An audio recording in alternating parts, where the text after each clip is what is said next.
دا چې ستا ژبه پښتو ده او زما ژبه پښتو. السلام علیکم ورحمت الله وبرکاتو. ملګرو امید کوم چې ښه به یې جوړ به روډو سایډ له تاسو سره تصویر ښکاري.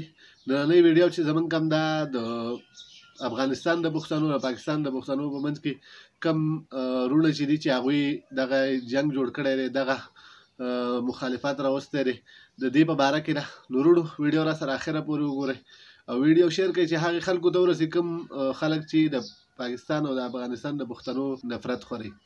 نو راځئ وروڼو چې دغه نظم چې دی دغه واورو، تاسو یې واورئ، زه یې واورم، هغې نه پس پې تاسو خپل کامنټس ضرور راکړئ او زه به خپل کامنټس هم درکوم. ابه زمونږ یو ده، کلمه زمونږ یو ده، سجده زمونږ یو ده، عقیده زمونږ یو ده، پاک سبحان زمونږ یو دی او قرآن زمونږ یو دی. دا چې ستا ژبه پښتو ده او زما ژبه پښتو ده، چې ته هم یو مسلمان یې او زه هم یو مسلمان یم، چې ته هم یو مسلمان یې او زه هم یو مسلمان یم. نو زمونږ په دې منځ کې دا نفرت اخر په څه دی، بغاوت اخر په څه دی؟ ته زما د سر دشمن یې او زه ستا د سر دشمن یم، ته زما وینو ته تږې او زه ستا وینو ته تږې. دا ټول خلک ښه پوهېږي، داسې نه چې نه پوهېږي، دا ټول خلک ښه پوهېږي، داسې نه چې نه پوهېږي. بس یو څو تنه پیدا دي په دې کار باندې لګیا دي، بس نفرت خورول غواړي، بغاوت خورول غواړي، بس نفرت خورول غواړي، بغاوت خورول غواړي.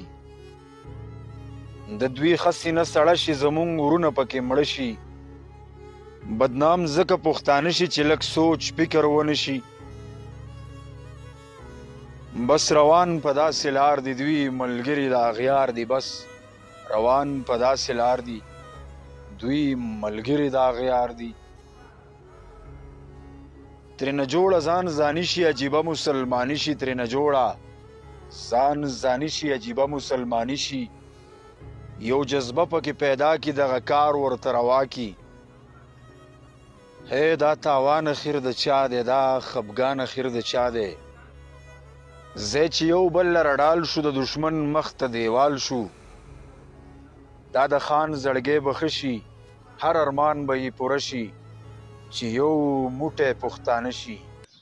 وروڼو تاسو به دغه نظم اورېدلی، ډېر مزیدار نظم دی او دا پکې ویلي چې یاره اسلام زمونږ یو دی، کعبه زمونږ یوه ده او دغسې چې ژبه زمونږ یو ده. نو آخر بیا نفرت په موږ کې د کمې غاړې راغی. هغې خلک دې ضرور ووایو، کوم خلک چې د پښتنو په منځ کې خلافت راولي، نو هېڅکله هم داسې نه ده په کار چې یاره نفرت خورول والا په معاشره کې داسې په زور باندې لګېدلي نفرت خورئ. د نفرت مثال داسې دی لکه وجود ته چې کینسر ولګي. او نفرت به زه تاسو ته یو اهمه خبره دا هم کوم چې نفرت داسې شیز دی چې یو د بل نه نفرت کوي، نو هغه سړی به په دې ټینشن کې چې یا خدای پاکه به په دې به په څه کې بد راځي، دی به په څه کې هغه هر څه چې دی د الله تعالی کوي، په دې کې هېڅ چاته هم دغسې د هغه ضرورت نشته. خو لیکن هغه خپل ځان ښکاره کول دي. نو کوشش کوئ چې ټول پښتانه یو شي او نفرت پکې خور نه شي. دغه ویډیو مقصد زمونږ دا دی چې یاره افغانستان پښتانه چې دی، کم د پاکستان پښتانه چې دي، چې یاره د دوی د یو بل سره محبت پیدا شي او نفرت چې دی دا ختم شي. نو بس وروڼو ستاسو نه غواړم اجازت تر بلې ویډیو پورې د لوی الله په امان.